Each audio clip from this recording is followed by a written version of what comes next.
Komisi 1 Infokom dan KPID adakan FGD bersama Lembaga Penyiaran.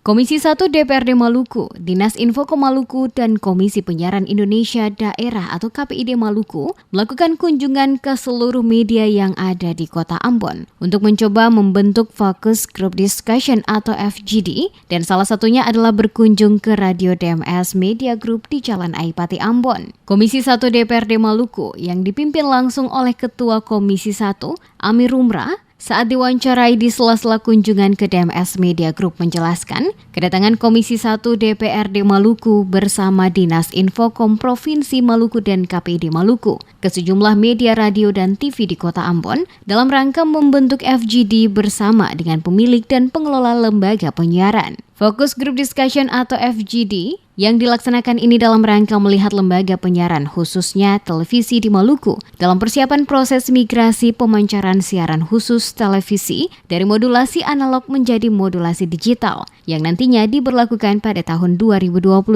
kepada seluruh lembaga penyiaran televisi di Indonesia. Selain itu juga Komisi 1 DPRD Maluku ingin mendengarkan langsung apa saja isi siaran yang selama ini disampaikan ke masyarakat dan berbagai program yang ditawarkan oleh setiap lembaga penyiaran baik radio maupun televisi, termasuk berbagai keluhan dan kendala yang didapatkan oleh lembaga penyiaran baik dari sisi regulasi maupun izin yang perlu didapatkan. Dikatakan Amir Rumrah, seluruh masukan yang telah disampaikan oleh setiap lembaga penyiaran yang dikunjungi langsung oleh Komisi 1 DPRD Maluku bersama Dinas Infokom dan Komisi Penyiaran Indonesia Daerah KPID Maluku, maka akan dilanjutkan dalam forum khusus yang dibuat oleh Komisi 1 DPRD Maluku, di mana seluruh lembaga penyiaran akan diundang untuk duduk bersama, membahas dan berdiskusi mengenai berbagai hal dalam rangka memastikan adanya kemudahan-kemudahan yang bisa didapatkan oleh lembaga penyiaran di Maluku. Diakuinya mengenai adanya keluhan soal tingginya angka penyewaan antena bersama yang akan beralih ke siaran digital pada bulan November 2022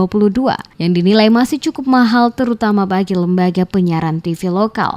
Kata Amir Rumrah, hal itu akan dibahas dengan mencari solusi lain yang bisa dibuat. Mengingat UU telah disahkan sehingga agak sulit untuk menolak aturan tersebut. Dikatakannya efisiensi pengelolaan infrastruktur dan berbagai kemanfaatan penyiaran digital harus disertai dengan kebijakan yang memungkinkan industri penyiaran tumbuh dan berkembang di seluruh wilayah Indonesia, terutama pada kawasan Indonesia Timur. Oleh karena itu mudah-mudahan dari semua masukan-masukan informasi yang kami dapatkan di semua media radio maupun televisi ini mudah-mudahan menjadi masukan. Nanti ada forum khusus kita mengundang semua media ini dan kita ketemu di DPR untuk kita bicarakan terkait dengan itu, dan ada hal yang tadi kebetulan Kepala Dinas Infokom juga ada, mudah-mudahan nanti lewat Zoom meetingnya bisa menyampaikan terkait yang kendala, tapi memang ini sulit karena undang-undang sudah dibuat, ya kita tidak bisa bilang ini karena undang-undang sudah dibuat otomatis konsekuensinya itu, tapi coba kita cari semacam solusi seperti apa hingga tidak memberatkan media, karena ini kami merasa sangat penting karena sudah memberikan informasi yang akurat kepada masyarakat kita yang ada di Provinsi Maluku dan lebih khusus pada Kota Ambon baik televisi maupun radio. Lebih lanjut dikatakan Amir Rumrah, apresiasi diberikan oleh Komisi 1 DPRD Maluku kepada DMS Media Group yang selama ini telah menyampaikan berbagai informasi kepada masyarakat, baik lewat radio maupun televisi, termasuk memberikan edukasi tentang berbagai hal yang bermanfaat bagi masyarakat di Maluku, terutama yang ada di Kota Ambon. Komisi 1 DPRD Maluku pada prinsipnya akan selalu memberikan dukungan kepada lembaga-lembaga penyiaran di Maluku, terutama lembaga penyiaran lokal, sehingga dapat terus eksis dan berkembang dengan tetap mengacu pada aturan dan ketentuan perizinan yang telah diatur dalam Undang-Undang Penyiaran.